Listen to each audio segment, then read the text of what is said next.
యేసుక్రీస్తు దేవుడే కాదు, బైబిల్లో ఆయన దేవుడు అని ఆయనే ఒప్పుకోలేదు ఎక్కడ. నేను మాట్లాడేది బైబిల్ ఓవరాల్ గా. బైబుల్ ఏదైతుందో బైబుల్లో యేసు క్రీస్తు దేవుడు అని ఎక్కడ లేదు. బైబిల్లో యేసుక్రీస్తు ఒప్పుకోడు ఆయన దేవుడు అనుకోడు. ఆయన దేవుడు అని ఎక్కడ చెప్పుకోలేదు. ఆయనే ఇంకా దేవునికి ప్రార్థనలు చేయడం, ఉపవాసం ఉండడం అంటే చేశాడు. ఏ దేవునికి? యెహోవా అనేటటువంటి ఒక క్యారెక్టర్ ఉంటుంది పాత నిబంధనలో. ఓకే, క్యారెక్టరా దేవుడా?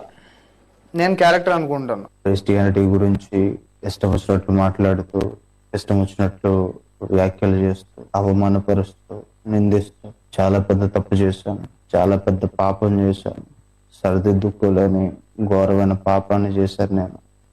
నాకు తెలుసు, నాకు ఇప్పుడిప్పుడే అర్థమవుతుంది.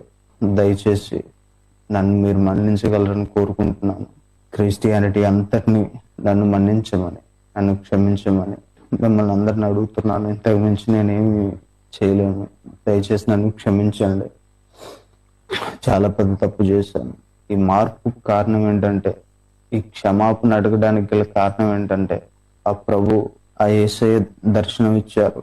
ఆయన నాతో మాట్లాడారు. నిజంగా ఆయన ఎన్నో మాట్లాడినాను, ఎంతగానో అవమానించాను. ఆ యేసు ప్రభువుని చాలా తోలనాడాను, ఘోరంగా మాట్లాడాను.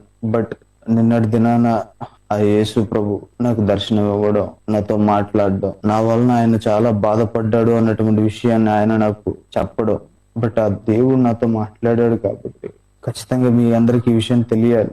నేను చేసిన పాపం తెలియాలి, నేను అడిగిన క్షమాపణ మీ అందరికి తెలియాలి అన్న ఉద్దేశంతో ఈ రోజు ఈ క్షణంలో లైవ్ లోకి వచ్చాను. క్రిస్టియన్స్ అందరికీ చేతులెత్తి క్షమించమని అడుగుతున్నాను, మన్నించమని కోరుతున్నాను.